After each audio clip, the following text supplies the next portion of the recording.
بنی اسرائیل میں دو شخص برابر کے تھے۔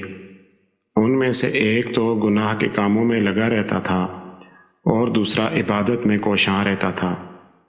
عبادت گزار دوسرے کو برابر گناہ میں لگا رہتا دیکھتا تو اس سے کہتا، باز رہ۔ ایک دفعہ اس نے اسے گناہ کرتے پایا تو اس سے کہا، باز رہ۔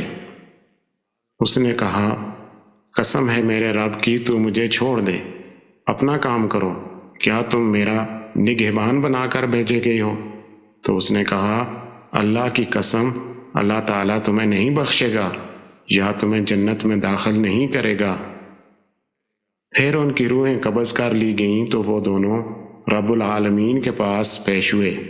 اللہ نے اس عبادت گزار سے کہا، تو مجھے جانتا تھا یا تو اس پر قادر تھا جو میرے دستے قدرت میں ہے؟ اور گناہگار سے کہا، جا اور میری رحمت سے جنت میں داخل ہو جا۔ اور دوسرے کے متعلق کہا، اسے جہنم میں لے جاؤ۔ ابو ہریرہ رضی اللہ عنہ کہتے ہیں، اس ذات کی قسم جس کے ہاتھ میں میری جان ہے، اس نے ایسی بات کہی جس نے اس کی دنیا اور آخرت خراب کر دی۔